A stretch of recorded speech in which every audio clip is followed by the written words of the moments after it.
And a warm welcome back.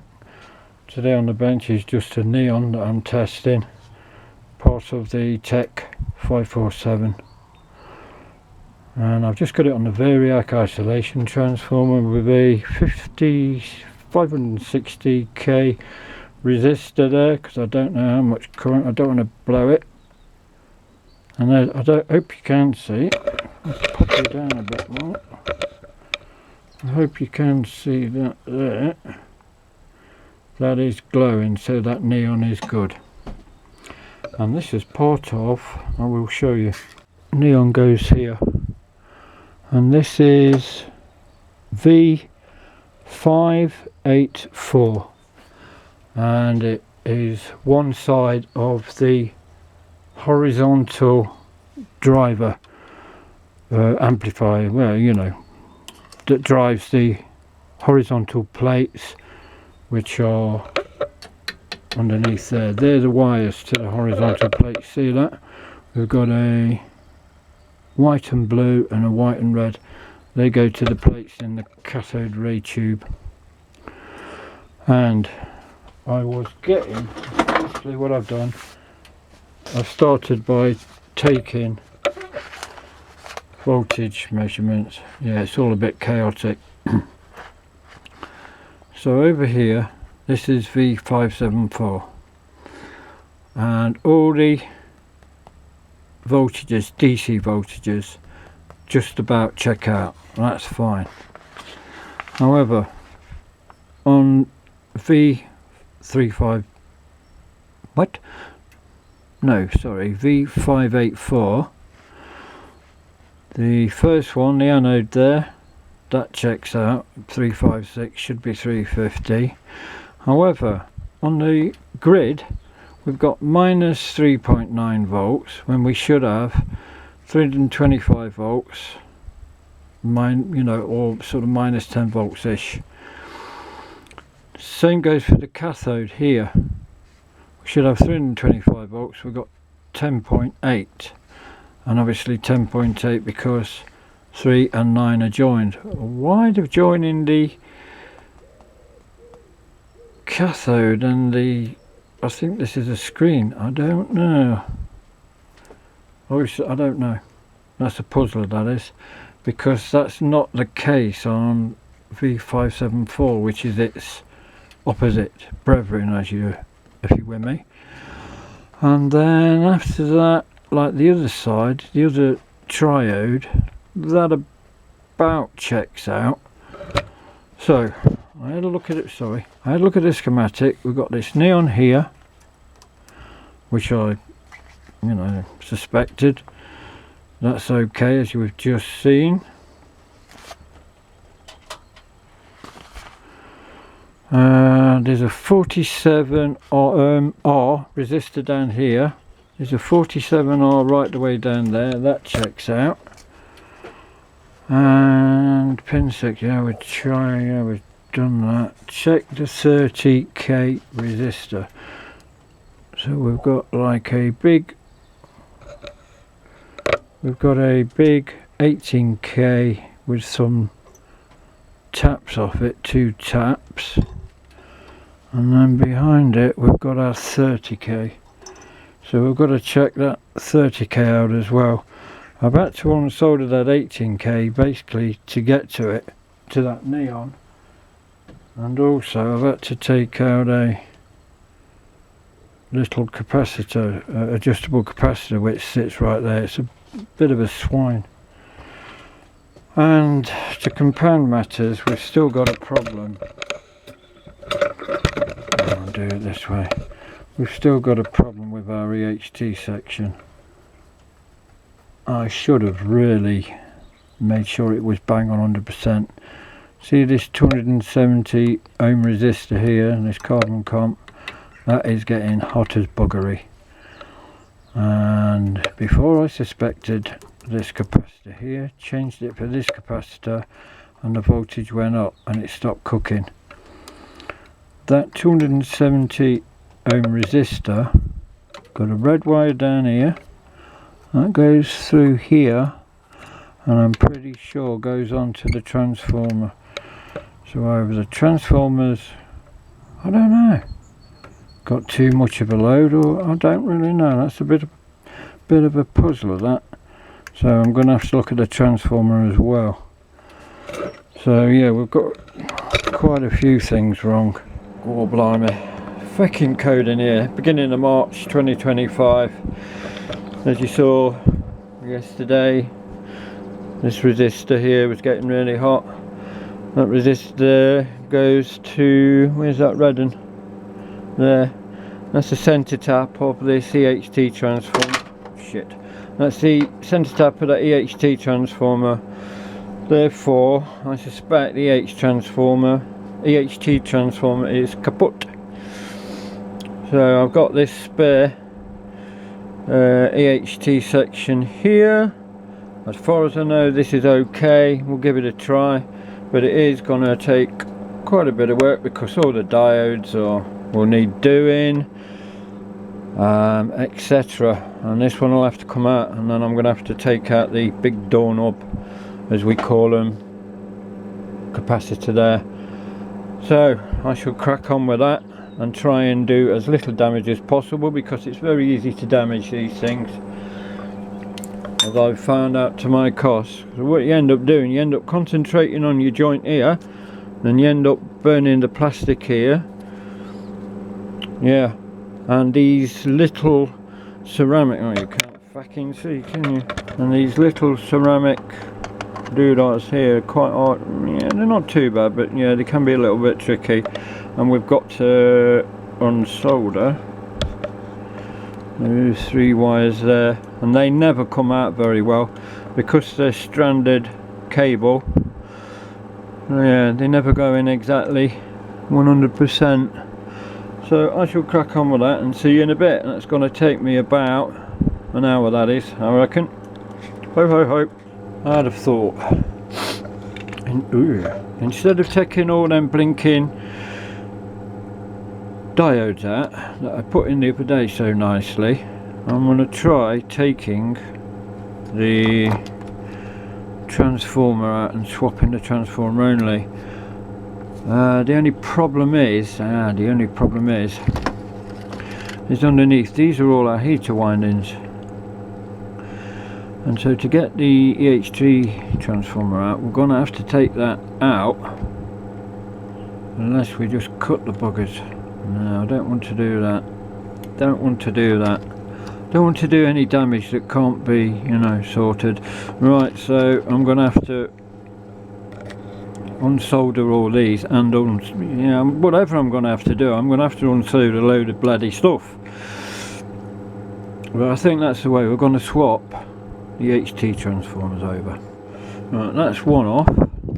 Pull him out. And we've got this one here. Now then, a lot of people, a lot of the tech heads will tell you that using normal solder on these ceramic wafers is a sin. You should, if you do that, you should be taken out and flogged unmercifully with probably a big stick. I use, for unsoldering, I use ordinary solder. Don't matter, I don't think, as long as you don't go mad. So I don't want to use my lovely silver solder and waste the bugger. Oh, come on. As long as you suck it out, you know. In fact, before somebody gave me a load of silver solder, I used to use like a bit of ordinary solder and sort of mix a bit of silver in, sort of thing. See, look, I ain't knackered them up or anything, and I ain't knackered the pads up at all. So, you know. There we go. That's that there then. Right, this one is going to be jolly good fun to get at, isn't it? This one here. Anyway, I'll keep cracking on. Right, we're on wobble cam. This is the one I've taken out, and as you can see, sort of looks a bit deformed. You can see some sort of melting going off compared to the other one, look. Okay, so that's proof one that it's been number one proof that it's been getting too hot. And then this lead that's come out, that was stuck to there, and there's another melted lead. So that transformer is toast, or is it? I think what I might try and do is this, it's not cellulose thinners, it's something heavy like that. I might try soaking the core in that.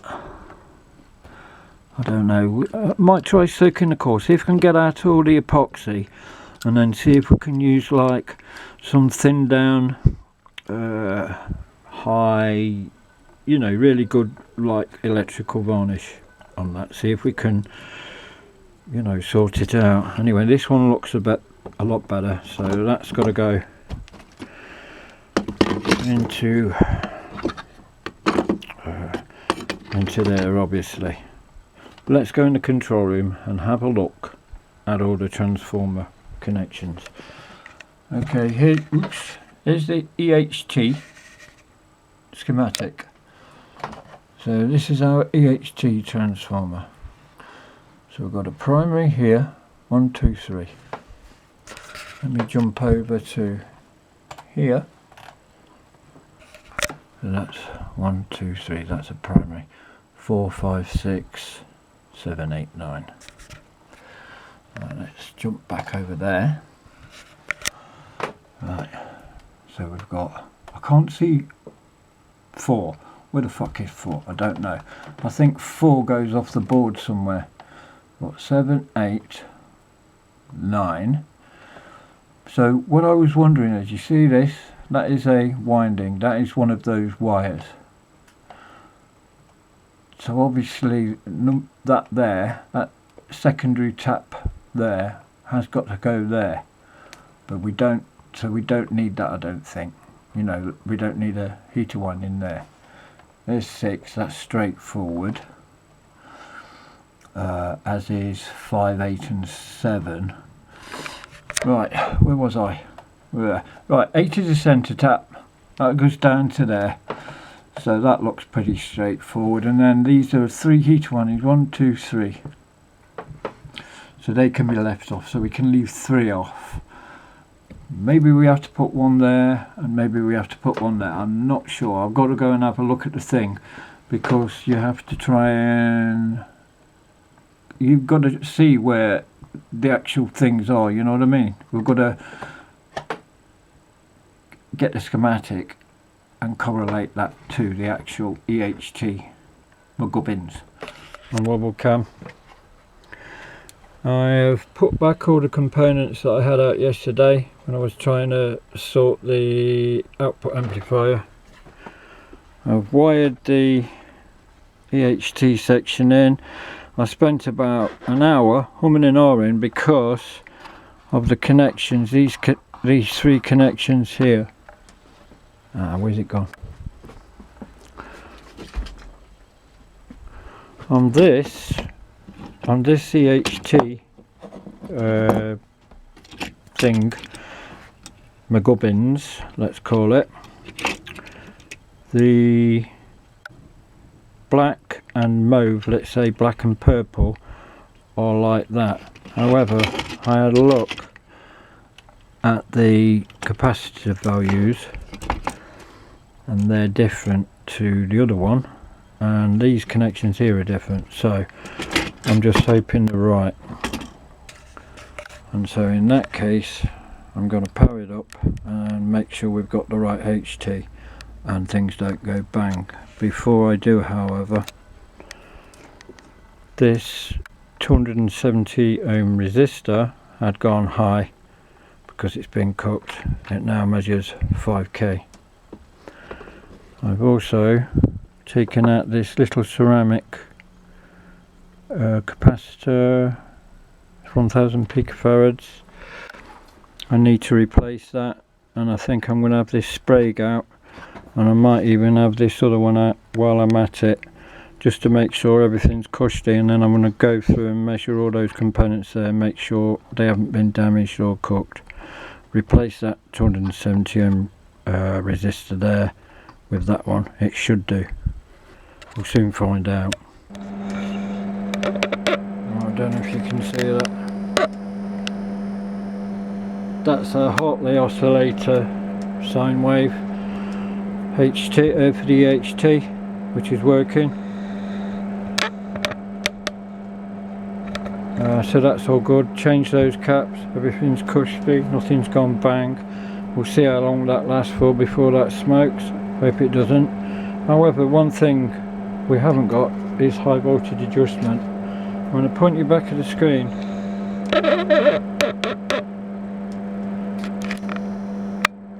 And then I'm going to fiddle with the high voltage adjust.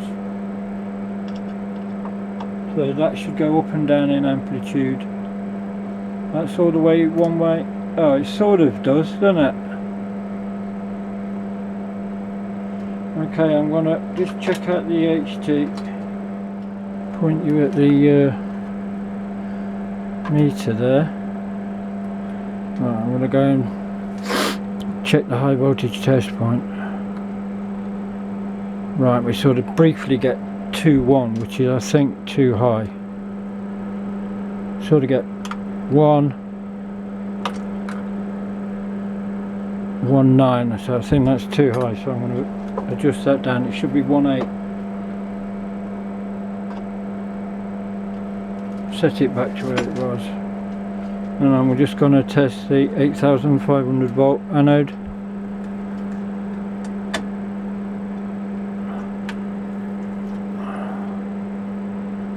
Right, we're getting 6.4 there. I did have 8.5 when I originally tested it. Let's go and look at the screen. So as you can see, we're still got a problem here. The trace is right over in that corner. It was sort of working there, and yeah, we've got a problem with our, where do you call it again as well,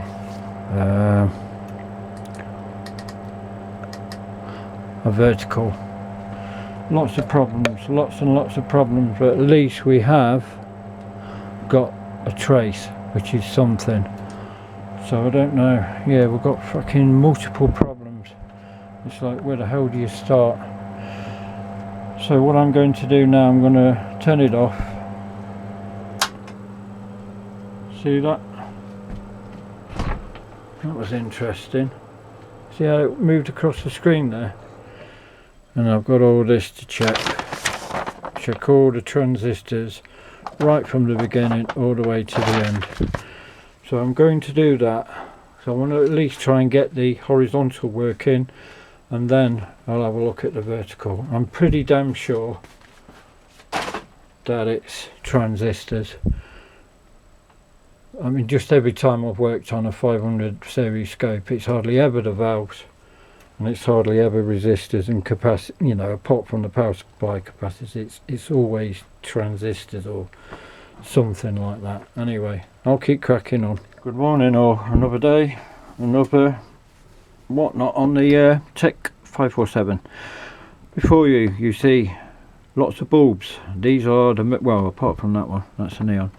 These are power on indicator light bulbs.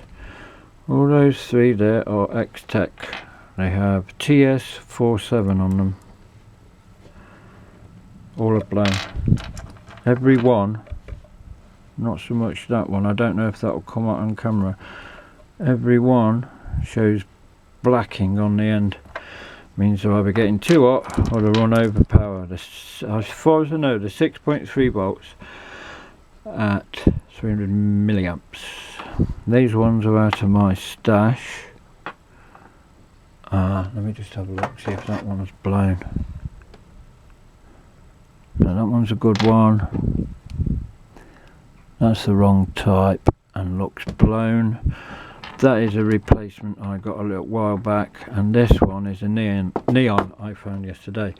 Now then, looking in the manuals, it says, it indicates on just about every version of the 547 that the neons not light bulbs. So the first thing I need to do is actually find out what voltage we've got in there. So I'm going to do that next. Right, I've just checked in there both AC and DC voltages. I would presume it's AC and there's nothing in there, so that needs looking at. As you can see, we've got a little bit more mucking about here.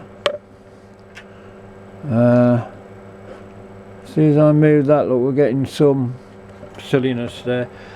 Not worried about that now. What I do want to do though is go, I mean that can wait, I'll do that when I turn that round or put it upside down. So what I do want to do is check the CHT section out, and to do that I'm going to check the DC condition, which I have written here. Right, hoping you can see the screen. Right, first off, control grid on the 6AU5, which is pin 1. Right, I know that's pin 5. That looks like it down there. Oh, I'm getting sod all down there. Right, what's going on? That's the cathode. That's 3. Should be there.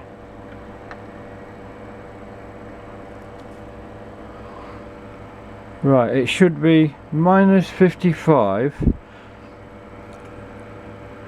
and it's minus 69. I'll just write that down. Minus 69 volts. The cathode should be 0 volts because it's tied to ground. Where is it? There. Yes. The anode should be 350 volts. 355, correct. 355 volts. 0 volts. Right, now then, this is the important one, the screen grade, which is pin 8.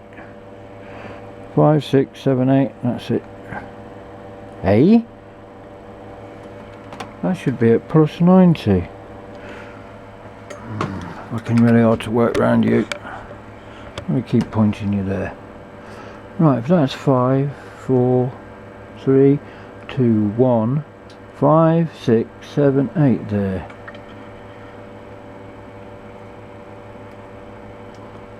Right, 95 volts. Now then, that should move up and down when I adjust the high voltage adjust. So let me just put that there with that, shorten it, and then now I've got to reach over to the other side and adjust. See that? That ain't moving. I am moving that EHT adjust and it ain't moving. Why?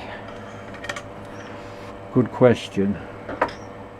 Let's go and take the ECC 83. I'm trying to do that many things. I keep getting my lead right around the camera. Right, ECC 83. Right, I know that pins. Okay, now they're pins 7 and 8. Sorry, 4 and 5. Right, so that is 3, 2, 1. Right, Jesus, this is tricky. Watch you don't short out that. Should be pin 1, and that should be minus 2.1. I'm just going to have to move the camera, my old ducks. I'll get back to you in a minute. It's really hard to do with you there. Right, here we go. These are the results. Pin 1, 6AU5, minus 55, minus 69. Sort of okay. Pin 3, cathode 0 volts. Okay. Pin 5, anode 350, 355. Fine. Right, G2 is plus 90 and it was plus 95 and it should adjust and it don't adjust. Why? Right, it says here that that should have 225 volt 100k and a Zener, a 24 volt Zener. I can't see that. I'm going to check the voltages here and here. Right, now then it gets interesting, because the ECC83, right, is an air amp, and that controls the 6AU5's screen grid, and thus controls the oscillation going into the EHT transformer. So the anode should be minus 2.1 volts, a bit low there, so yeah, 0.45. Why is it so low? The first triode control grid minus 160 minus 155 was okay. Its cathode should be minus 150, it's minus 1.52.8, so that's okay, because if I remember the negative 150 rail was a little high. The anode plus 350, and it's only 97, that's well wrong. Control grid, okay, why didn't I measure that then? Minus 2.1 volts, I don't know what happened there. Well, that one's right, I don't know why I didn't measure that one. I think I did, but yeah, I didn't write it down. Okay, so we've got some stuff to work on. We've got a 56k resistor there. Let's check that and make sure that we've got 350 volts at the other end of that. And we'll have to consult the schematic again. And then the other thing we've got to look at is the... why isn't the G2 adjusting? Let me go and have a look at the schematic, and then we can find out what's what. Okay, we're in the control room. I'm pointing you to a potential divider. Let me sit down and show you. So how this whole circuit works is like this. All oscilloscopes, the cathode ray tube circuit, they've got loads of potential dividers, which I'll show you. So we've got one here. So we've got 350 volts at the top, plus 350, and at the bottom we've got minus 1850. And these go through these potential dividers, and at each point, you know, like a potential divider, it's dead simple, right? You've got current flowing through these resistors, through this resistor chain, depending on how big the current is, and more particularly how big the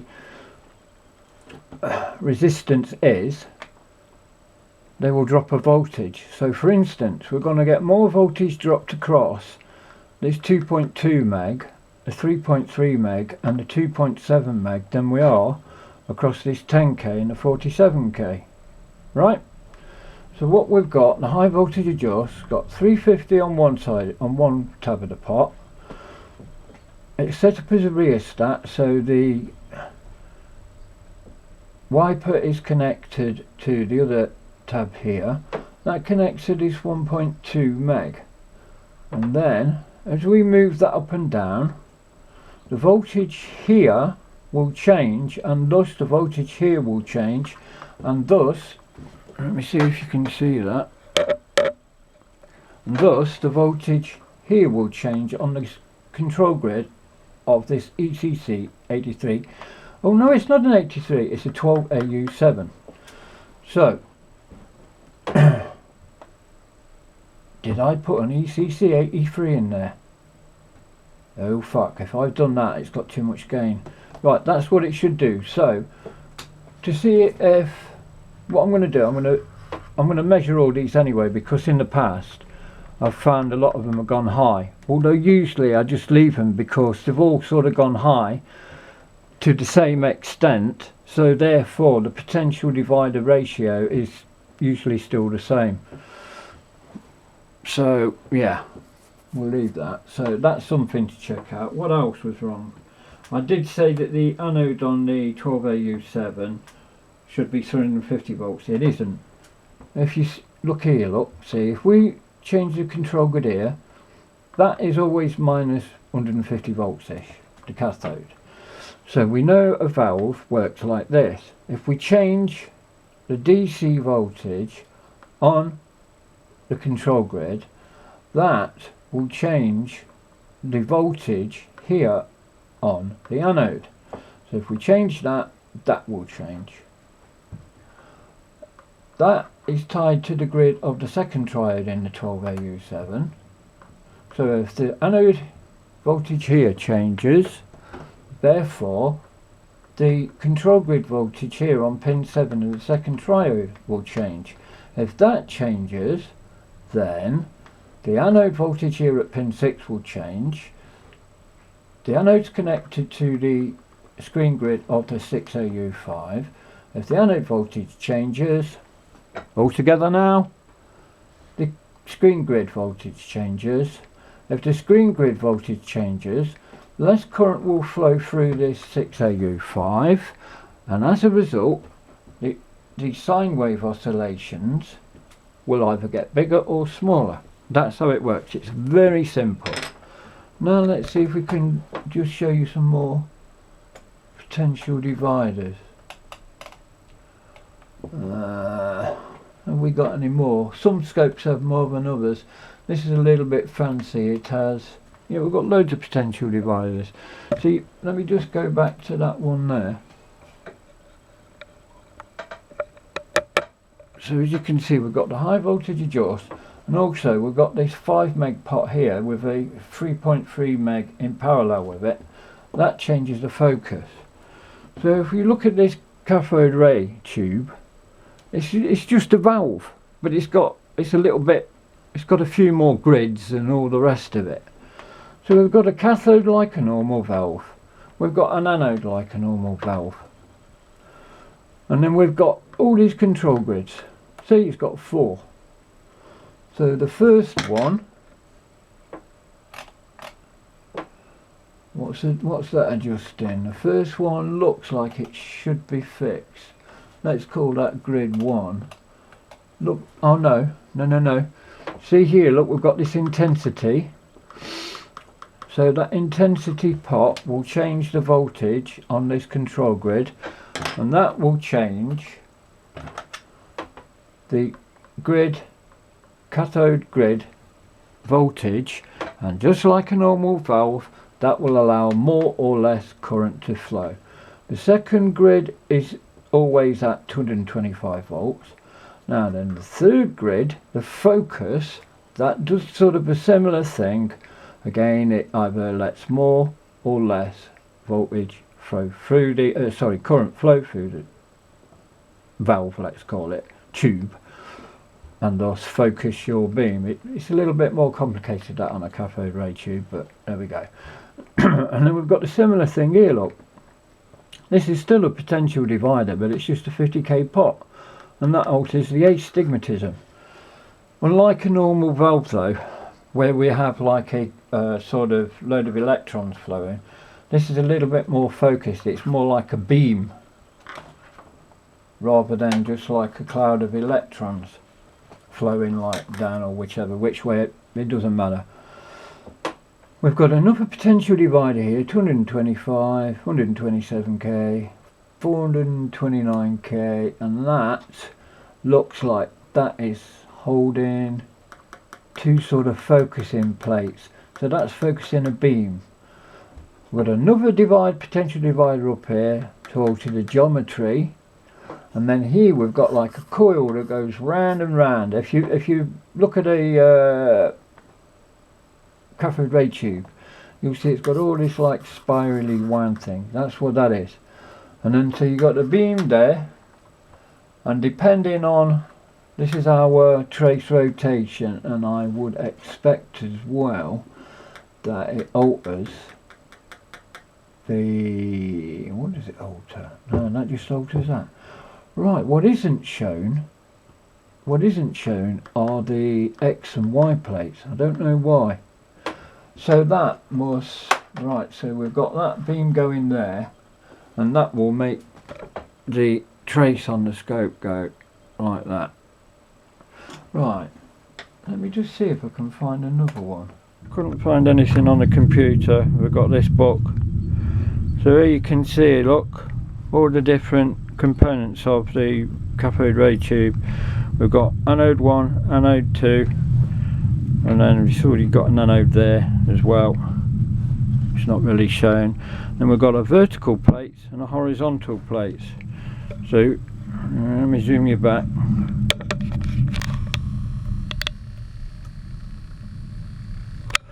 So you'll have two plates like that with a DC potential here, DC potential there, or like a alternating voltage. So it'll be like a seesaw where one voltage on one side will go up, the other voltage on the other side will go down. So let's say that they are our vertical plates, and they will make the voltage go up and down on the front of the screen of the cathode ray tube. And then we'll have some horizontal plates. I'm just sort of doing it like this just for ease of you remembering, yeah? And they will do the same. You will have like a voltage here, voltage there, and that will either make that go up or down or whatever.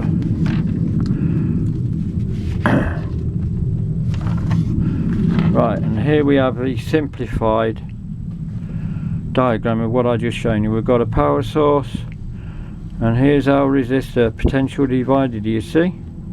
Pot, pot, pot, and there we go to all the different components. And here we've got a little bit more detailed one. Look, see we've still got a potential divider. It's a very simple, easy to understand, where do you call it, a circuit. See, horizontal 1, horizontal 2, vertical 1, vertical 2, anode 1, anode 2, and what's that, S, screen, don't know, I don't know, I should read it, but hopefully that gives you an idea how these things work. Right, we're upstairs in my bedroom where I stash things that don't want to get broke. So you can see this is a, I think, copper 545, this cathode ray tube. Remember all that what do you call it, spiraling. There we go, as you can see. And as you can see, it's a very delicate thing. So if you send these through the post, see those little springs? I mean, apart from the glass, which is reasonably tough, you've got those little springs. And if you can see in there, there's another like spring there. Other like very delicate structures. I think that's the cathode right down here. 1954, I don't know, yeah, 447054, I'm not quite sure about that. But as you can see, they are an absolute exceptional piece of engineering. You've got a glass rod here, look. Another glass rod holding supports on, and another one, and another glass rod there. And then, you know, all the coating inside there, the aquadag at the end, the phosphor coating on the end there. I mean, how? If you were to try and make one of those at home, let's assume that you've mastered the art of manipulating glass. I mean, how the fuck? Amazing. And the thing is, you can't sell these for, they're not worth bugger all. Nobody wants them anymore, which I find extremely sad. Okay, this is another one. Let's try and get it into the light. A bit better there. So can you see all the structures? Lots of plates. Just gently turn it around. Got some sort of thing now. This one has, looks like some sort of plastic support rods. As you can see the pins there, look, going to the various things there. And if we look there, we've got some plates on another plane. So we have plates like that, and then up here we have plates like that. So we have, what would that be? That'd be vertical, horizontal. Whether that is the case or not, I don't know without looking at the pinout. But again, amazing devices. Let's take the thing off. And as you can see, we've got that spiraling round there again. This is a GEC type 1074H. Lastly, as regards cathode ray tubes, see we've got all this wire just wound around there. I'm not quite sure I don't think that's standard. I do not think that's standard. That looks like that's retrofitted. Again, you can see the various plates. I think you can see them more clearly there. Look, see there, we've got horizontal plates, and at the same time you can see we've got like some vertical plates. Again, we've got the support rods, plastic in this case. This came off a HP scope. It's a lot smaller than the other Tech ones we saw, and that's got an S, looks like an S, so whether that's Siemens, I don't know, I'll have to find out. Well, I've really not excelled myself, have I, regarding the two valves on the EHT driver error amp. Put an ECC83 in. Why did I think it was an ECC83? I do not know. I've looked at the 585A and the 545B, and they're both 12AU7s. And here we have the Brimor 12AU7, said it's a 710. And also got a 7.512. Right, we'll try that. We'll try one of them. Maybe that will work better, eh? Right, there we go. Hopefully you can see that ECC82 in there. I got me meter on the screen grid of the 6AU5. Let's do some adjusting. Aha! See? We've got some adjustment now. Right, so next let's get the other scope on and find out how much we need on there, how much it should be. I have got some notes somewhere in a memento. Right. I've now got me meter on the anode of the 6AU5. I think we want 310 volts RMS. Swivel you around there. Push a bit, you can't see. There's the waveform. A bit of ringing on the bottom. Let's adjust that downwards.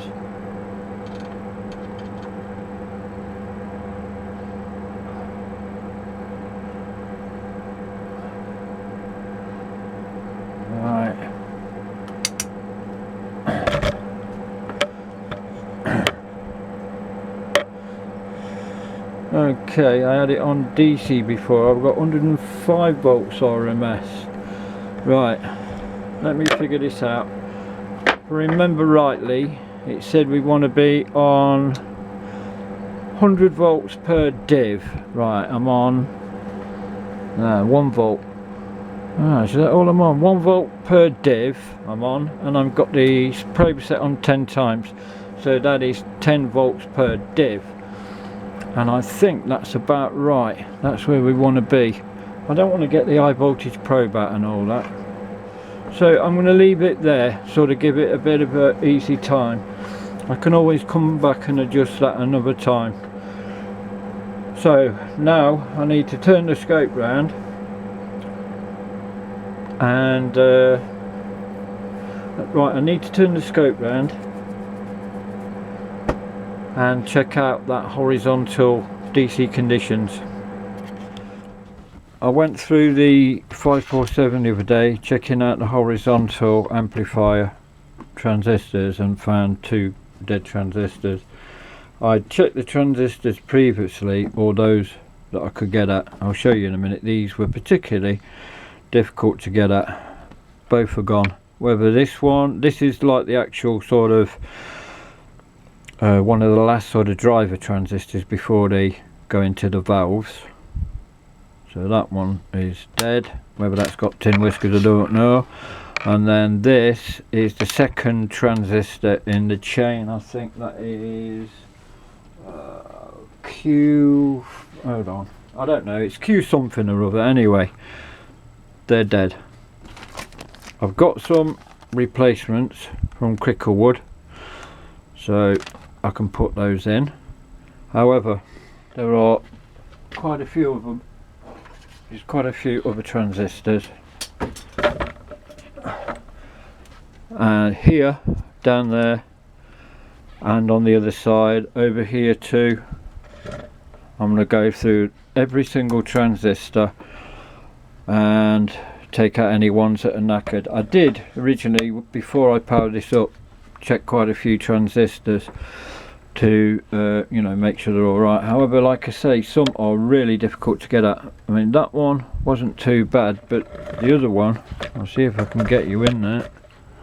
The other one is right in there somewhere. It takes like several pairs of pliers, pincers, dropping the thing 10 times and all the rest of it. The other thing I had, we had those 2N2501s go. I replaced one over here, that looks right. However, this one doesn't look right. I mean, I compared it to the schematic, because all you have to go for, I mean, there isn't a little thing saying EBC or whatever or on them, so you just have to compare it to the schematic and hopefully get it right. This doesn't look right because the collector, which is this one here, is sort of going through the legs of the base and emitter. That doesn't look right to me. All the other ones on the scope aren't like that, so I need to recheck that. So that's the transistors. Next, here we have the indicator light, power on indicator light. The reason I couldn't get a voltage the other day is because this isn't reference to chassis ground. So we've got one electrode here, one electrode here, so you know, that's like the nipple at the end and that's like the actual bulb. But seeming as quite a few of the other ones have died, what I'm going to do, I'm going to tack in a little 10 ohm resistor in there, see what current is actually flowing through there, and then either leave that 10 ohm in or put a bigger resistor in there. It'll dim the light a bit, but hopefully it'll prolong the life of the bulb. It's going to be a bit hard to film. You've got to put the bulb in there, look. But you can't get enough purchase on it. Oh shit, sorry. Like I said, it's going to be hard to film. You can't get enough purchase on it. Get some blue tack. Give it sort of a bit warm. Pop a bit on there. And if I show you here, there we go. See, that's locked it in. We've got a 10 ohm resistor there, so I shall put the power lead in and briefly start it up and measure the voltage drops across that resistor. The bulb I've just put in is a 6.5 volt at 300 milliamps, yeah, that's correct. Right, that's a meter set on AC across that. 2.3 volts. Okay, I don't want to let it go. That's going to drop down. Right. 2.3 volts. 2.3 volts, so divided by 10, that's 230 milliamps. So that's not particularly running hot, is it? Let me just check the voltage. Some bulbs have like a wattage on them, you know, like 5 watt or whatever. Right, yeah, we want, yes. See, that's 6.5. Right, 6.5. Hold on. Oh god, I should be able to do this. I could do it on paper. Let's go and get the calculator. Right, I've consulted the calculator. The bulb, if a bulb had on it 6.3 volts at 0.3 milliamps, that is about 1.9 watts. The bulb voltage, you know, with the voltage current going through that 10 ohm resistor, comes out at about 1.5 watts. So it's okay. But I'm wondering whether to just whether to put a bigger resistor on there. I think I'll try that. Say try to reduce it to 200. How can I do that? Well, obviously using Ohm's law. Uno momento, need to go and consult the calculator. Right, I was just talking rubbish again. I'm a real pudding sometimes. Sometimes I find the easiest of things to work out difficult at first, but I get there in the end, so do forgive me. Right, what I should have been doing was taking the voltage after that 10 ohm resistor, which is, I hope you can bloody well see, a lot of glare in here, 4.2. I was going to put a 33 ohm resistor on there, which should have reduced the current going through there to 200 milliamps, but I think we'll try a 10 ohm. So I'm going to put that 10 ohm on 10. I'm going to put that 10 ohm on there properly, so it's obviously not touching the bloody bottom of the thing. It's one of those mornings, brain not working. And then we've got all the transistors to check, and so at this point I think the video is already probably about 40 minutes long or something. I will cut it there. We are slowly getting there.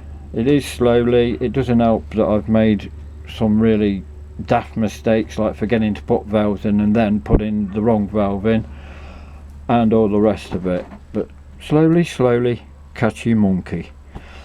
I leave all these mistakes in. This is not an excuse. I leave all these mistakes in to hopefully show, like, people who are just starting out or struggle with electronics, that even somebody who sort of knows what he's doing fucks up and gets things wrong quite often. It happens. So there we go. With that, I'll bid you all adieu. Thank you very much for watching. Take care of yourselves. Ta-ra for now.